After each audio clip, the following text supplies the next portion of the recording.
Good morning, everybody. Welcome to Tales from the Heart. It's just me today, Lisa Salberg, founder and CEO of the HCMA, here to have a slightly different conversation with you all.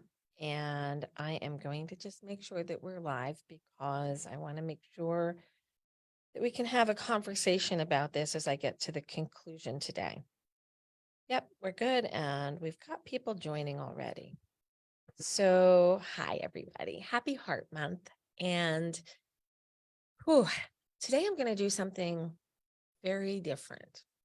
And for as much as I talk to you all and as comfortable as I am sharing my personal HCM journey, what we're going to talk about today is a triggering event for me. And believe it or not, I'm like really nervous to discuss this. But I think in the context of all of the things that are happening today in the HCM community, and I have some great announcements, and we'll start with some happy news, and then we'll go backwards, and then we'll go forwards. Okay, so the good news. The good news is, and gosh, I got to get Julie's email up here so I can get all the information straight. We have had a really extraordinary month of different states coming to the table and acknowledging HCM Awareness Day as the fourth Wednesday of the month of February every year. We have, I'm pulling up my slide right now, we have a law in the state of New Jersey recognizing HCM Awareness Day. We have a law in Ohio recognizing HCM Awareness Day. We have resolutions in Texas, Connecticut, Utah, New York, Colorado, Iowa, and Indiana, all recognizing HCM Awareness Day. So why is that important? Because that's our jump off point. We've gotten state legislators to say HCM is important. We're going to recognize a day. The next step is to take the next piece of action, and that is to ensure that every well child examination in the United States includes cardiac components, that we ask about family heart health history, that we ask about symptoms, that doctors are trained to listen for murmurs in the proper way and refer to cardiology quickly rather than, oh, it's just an innocent murmur. Prove that it's an innocent murmur. So that education is critical. So this is all kind of set up work to do what needs to be done. This is hard work. This is legislative change that is going to impact not hundreds of people, not thousands of people, but millions of people, and will last forever. So we're really excited about that work. But I think it's always important to kind of take the step back and acknowledge and be transparent about some of the whys. Like, why is this so important? What have we already endured? What's already happened out there? So if you join us on February 22nd for our legislative briefing, which will start at 11:30 a.m. And if you're listening to this after, you can watch it on our YouTube channel when it's completed. You're going to hear a really cautionary tale about one family that didn't get to diagnosis in time, but had, like, everything was there and it should have happened, but it was delayed.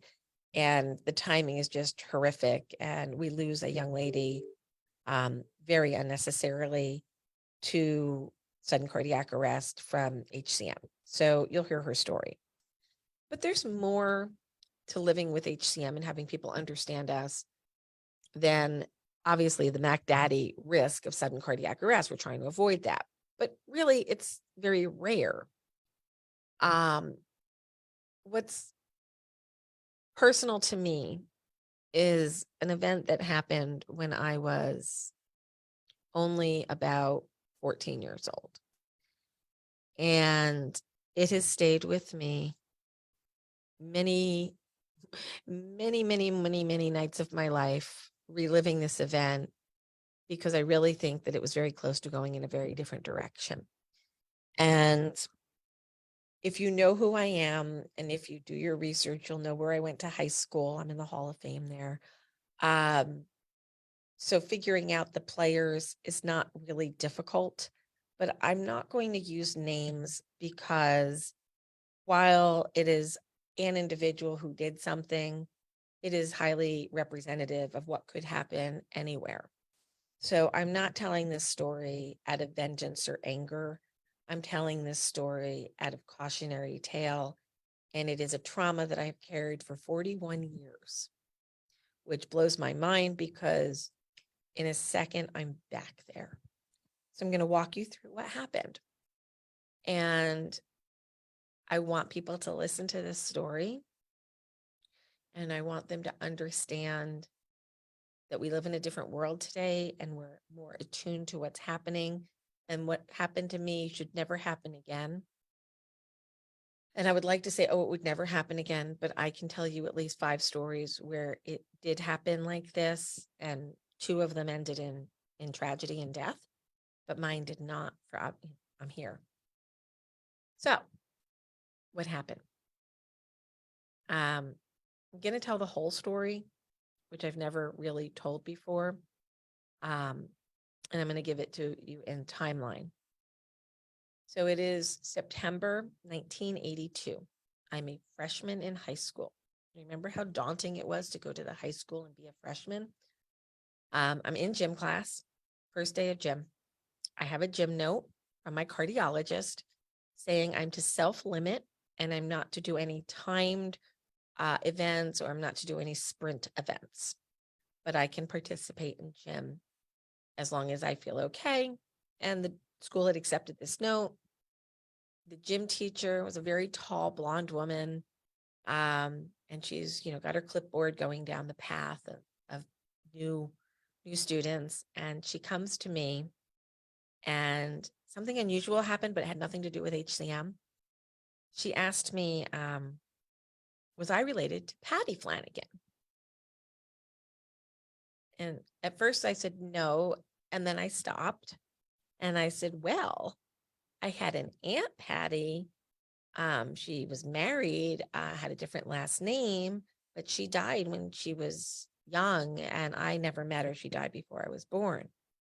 And she looked at me with a very sad smile and said, I know your aunt. I was babysitting your cousins the night she died in the car accident. I get choked up every time I tell that story. So she knew my family. She knew enough to know about my grandfather's early passing. She knew that my aunt had died in a car accident. So she knew the family. And she looked at me kind of, she said, I got your note. I said, okay. She just kind of gave me a little nod, like, I got your doctor's note. I got you. I felt so good. I felt like I had this little bubble of protection around me. I had somebody who understood me. I didn't have to explain a lot. And I felt safe, which was very, very reassuring. So a couple of weeks go by, and I go to gym class, and sadly, she's not there that day. And somebody was covering the class. I hadn't thought about who would cover a class, and did they know? And on this particular day, the football coach was our gym coach. I was doing calisthenics in work, like warming up for gym class. And I was about to they want us to do push-ups. When I was a freshman in high school, just to give you a visual here, I was like 102 pounds, 5'2", tiny little thing. I wish I had that body again, but I was a fit, healthy looking person. So I was doing my push-ups, and I got hit with chest pain, which happened to me a lot when I was young. I had a lot of chest pain related to my HCM. So I'm trying to push myself up while having chest pain. And when I was a kid and I would get chest pain, I couldn't inhale very well. I really just, my heart was like cramping down. I couldn't get a good breath. And then I would start to go into a little bit of a panic. So here I am, still freshman year of high school, gym class. There's like 4 gym classes going on in the big gym all at once. So there's lots of people around. A few people know I have a heart murmur, but nobody really knows a lot about my heart condition, except for maybe like 3 or 4 people in the class, because I didn't talk about it a lot. And I'm laying on the ground trying to keep myself composed, not make a big scene. You don't want drama. It's high school. We don't want drama. And all of a sudden I can sense the football coach standing next to me. And I'm like, oh shit, this is not going to be good. And I'm trying to stay calm. I'm trying not to get my heart rate up. And I'm trying to explain, I can't breathe. And he says, do a proper push-up. I said, I can't right now. And he proceeds to put his foot under my rib cage and tries to lift me up into a push-up. But I am dead weight against his foot. And he actually left a bruise in the shape of his tennis shoe on my rib cage. I didn't know that at the time, but damn, did it hurt. So he tries to lift me up and I roll over, and the look on my face is just sheer pain. And he is angry and he gets red in the face and starts yelling at me. And I'm trying to say, I can't breathe. I have a heart problem. I can't breathe. And he yells at me and tells me to go sit out for the day. And I'm getting a 0 because I'm being dramatic. This is an adult. This is an authority figure who is belittling me in front of my peers, who is not listening to the fact that I'm in pain, I'm struggling, and now he has added to the pain. So what happens to us with HCM when our heart rates go up, right? A little bit more anxiety is coming in. We're in like panic mode. Our heart is struggling. The room is spinning. I'm 14 years old. There's nobody there to take care of me. I am on my own. And I get up and I'm trying to breathe. I'm trying not to fall to the ground. My legs are barely carrying me. And I sit down on the bench. And as I sit down, I turn around and a bunch of my friends are standing up in protest. And they're like, if she's taking a 0 for the day, so am I. This is a bunch of Jersey girls, okay? 14-year-old Jersey attitude, pissed off at the football coach now. So they all get up and they take my cause and they sit down on the bench next to me. Well, this infuriates the football coach even more. And of course, I'm the one to blame for all of this, right? So he is so angry now at me. He kicks me out of class and tells me not to go to the nurse's office. He directs me to go to the guidance office. Well, that means you're in trouble. If you're going to guidance, you're in trouble. So he screams at me to get out of the class, go to guidance, and wait for him. I stood stunned, like, who's going to walk with me? Am I going, like, what's happening here? And he said, what are you waiting for? Go now. And boom, out of the room. I can recall every second of this day as if it happened yesterday. It was a trauma moment.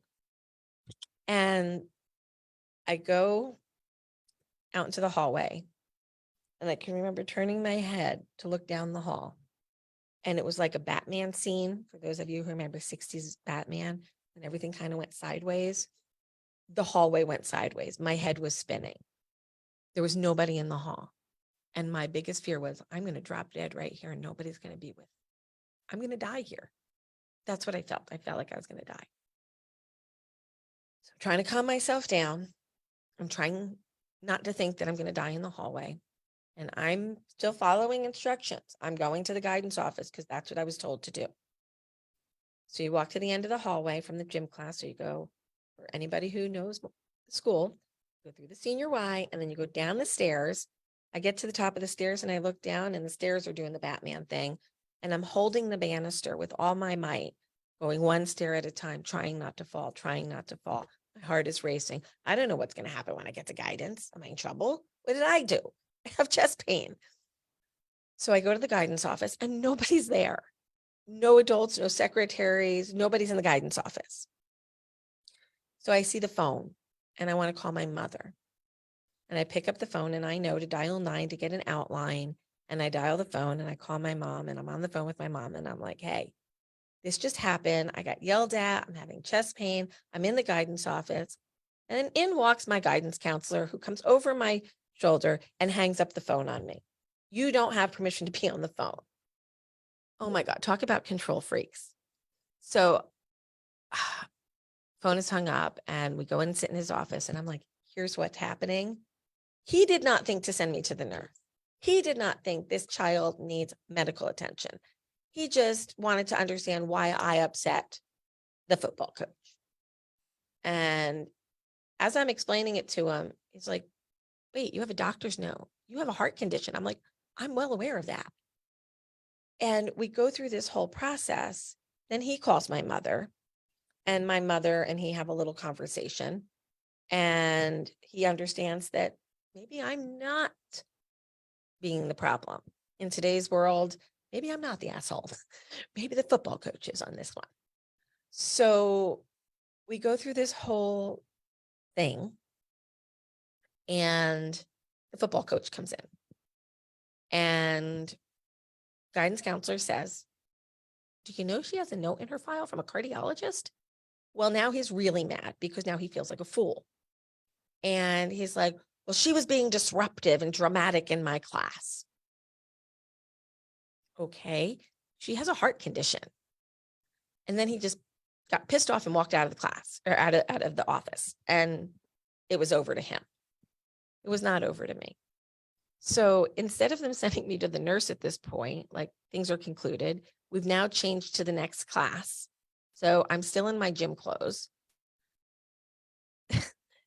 I still laugh at how naive adults were in 1982 about kids with heart conditions. He sends me back to the gym class alone. I'm still having chest pain. So I go to the locker room alone, get changed alone in the locker room. And then I go back to class. And the next day, my father comes in to have a meeting with the principal and the coach. The coach belittled the principal in front of my father, had no respect for authority. And it was very clear that he was the one running this show, and he was right and I was wrong. And my father said, she's got a bruise on her ribs. I'm in a class, I'm sorry, I keep saying class, but I'm in the principal's office right now with my father and the gym coach, all men at 14 years old. And the coach, the gym teacher, demands me to lift my shirt and show my bruise, to which I said, absolutely not. And he's like, then I don't believe that it's there.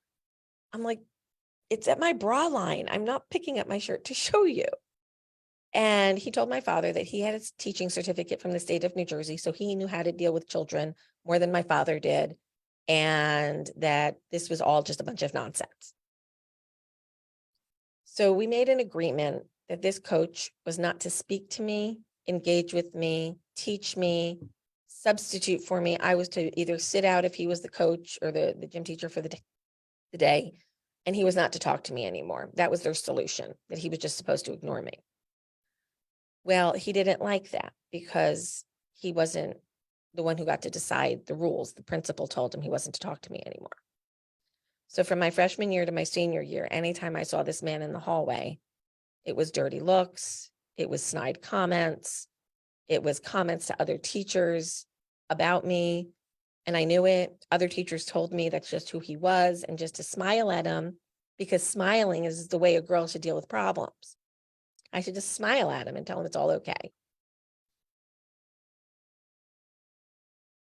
So that's what I did, because that's what the adults told me to do. Years go by. I'm like 21, 22 now. I've just survived my stroke.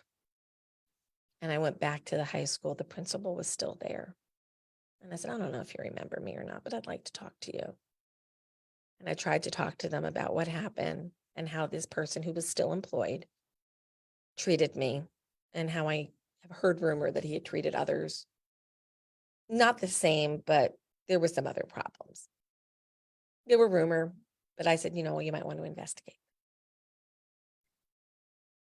Nothing happened. And over the years, from time to time, I would hear different things. The family history is that my other members of my family went to the same high school, and there was an incident with one of my other family members that he was accused of a hazing incident against the football team by this particular coach. And they pulled all the drama cards out, and the guy knew that I was involved, and that was like 15 years after my situation. And then another dozen years go by and my daughter has a run-in with the same guy, because she has telephone privileges in her 504 plan because she too has hypertrophic cardiomyopathy. And he saw her with a cell phone. So he absconded with her cell phone, even though it was in her 504 plan that she could carry a cell phone with her for emergencies. He took it away from her. And that was in 2011. So I went back to the school and I'm like, what is going on? We have a 504 plan. Do not take my daughter's phone away. And I tried to get past all of this stuff with him. And I tried to put it in context. And I realized, because I did a little therapy and I did a little soul searching, that traumatic experience of being sent out into the hallway by an authority figure without any protection and without any appreciation of the risk that I was in. Let's go back for a second. When I was 12 and I was diagnosed, it was 1980, and the understanding of HCM was very different than it is today. And I was literally told at 12 years old, you could die suddenly and unexpectedly, and nobody can do anything about it. That was only 2 years earlier. So I'm thinking I could die at any second. And this adult treated me this way. I had to clear this moment from my psyche. It was PTSD invoking. There were things that would trigger me over my life and I didn't understand why. And I did some deep dive and it all comes back to this event. So I decided that I wanted to speak to the school formally. And I asked for a closed session of the school board. And last year, I spoke to them and I told them my story. What do you think happened? Nothing. I bared my soul. I asked them for some remedy. This man is still working in the school 41 years later. He's still there. Do you think he's changed his ways? Do you think he's evolved? Maybe, maybe not. But he's still there. He received a notice of my comments because I was naming him specifically. And he did not show up. He's never communicated with me. We've seen each other socially out in the world because we live in the same town or thereabouts. He was even at a friend's wedding. He wouldn't look at me. If I can't undo the past, I can certainly ensure that we have a future that's better for our children and that kids are safe in school when they have a cardiac condition, and that we identify those with cardiac conditions and we ensure that all the things that need to be done for them are done, that their 504 plans are in place, that they have emergency response plans in place, that they aren't sent out into hallways when they're not feeling well alone. At least they should have an escort. And I did those things for my daughter and for my niece, and I made sure those things were in place. But we need to be more systematic here. So how does this tie into the work of the HCMA? In every way, really. Number one, HCM Awareness Day is coming up next week. We have a day that we focus attention on HCM so that other people look at us at least for a day.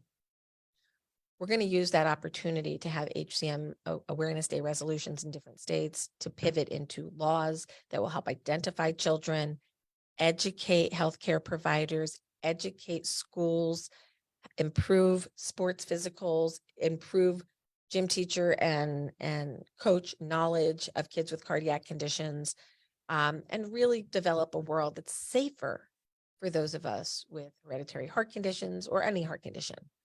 So trauma sometimes is a nidus point for action. And that was my trauma. It may not sound terrible to some, and it may sound very familiar to some of you, but it was a very traumatic experience when an adult in a power position refuses to listen to reason, refuses to accept responsibility, and acts more like a child than an adult when confronted with the facts. You wonder why I'm who I am? Maybe I have him to thank and blame in the same sentence. If I didn't experience that level of trauma and fear and it hadn't been with me all these years, would I have fought as hard for this community? Maybe not. Maybe he did a good thing for the community in a very bad way. But I'm a silver lining girl. I'm always looking for, well, how did this help? And that's what I've come up with, is how he's helped. So that's the story. It's an unusual episode of Tales from the Heart. It's literally the tale of my heart. And I just want to make sure that we're setting up a world where no other kid has to go through what I went through. And that you're all seen and heard, whether it's in your school, your place of worship, your place of work, that the community around you knows how to take care of you, which then pivots me to another program, Drill Dr. Heart. So Drill Dr. Heart is not only for individuals with, I'm sorry, I want to share to the group here. Share. Here we go. We're shared now. Drill Dr. Heart is not only for people with HCM. DeMar has taught us so much about the importance of a prepared community to respond to a cardiac emergency. So the Drill Dr. Heart Challenge, you have the chance to win a free AED. If you have a community organization, a church, a workplace, a school, a team, you can drill for cardiac arrest emergency, film it, post it, and join the challenge. So we know AED use is really important. We know that CPR is important to get done immediately. So we want to help people train for that chain of survival. Somebody goes down, boom, somebody's calling 911. Is there an AED on premises or not? What are the rules and legalities of your state, your institution? Who can do CPR? Is there an AED on site? This is the planning phase. What do you do? Who's responsible? What if the person who's CPR trained is the person who goes down? Oh no. Well, you don't want to think about that as it's happening. You want to have 10 minutes of your life to stop and say, if this ever happens, how would I handle it? What can I legally do in my state, in my institution? Do we have an AED here? Do we not? Do I have to wait for 911 to come, for EMS to show up to bring one? So we want you to stop and think about that in advance, create a plan, film it. Everybody's got an iPhone or a cell phone now. You can film your drill, upload it to social media, put it on our platform, and then you will get engagements. When those engagements are happening, people are watching your drill. They might comment, hey, that was a great way to do it. Did you ever think about this? Did you ever think about that? It's a conversation. People are learning as they're watching you. You can passively educate people. And if you're the most highly engaged film in your section, you can win an AED. That's $1,000. You can win it and you can put it in your place of worship, your school, your gym, wherever you want to put it. As long as you have an organization that's willing to accept it, we will place it there. So there we go. Okay, so we have some comments and questions here. Lori, thanks for the thanks. The story is really hard for me to tell. I don't know if you could tell or not, but a little different conversation for me. So thanks for the acknowledgement. I appreciate you. Is there counseling for young people held back by exhaustion and lack of wanting to socialize because of it?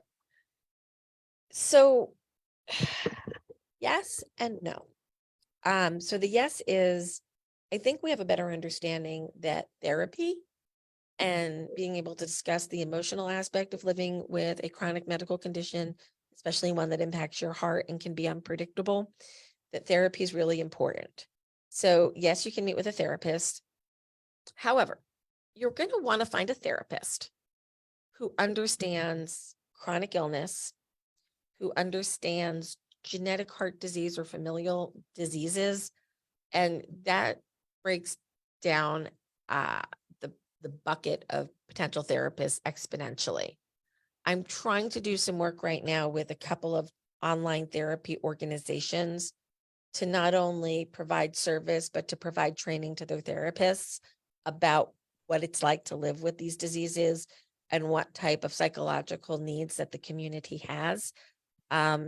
Because a therapist is good. A therapist who understands chronic illness is better. A therapist who understands chronic illness and heart diseases is probably best. And then the only thing that you would sprinkle in is somebody who has a really good understanding of family medical issues.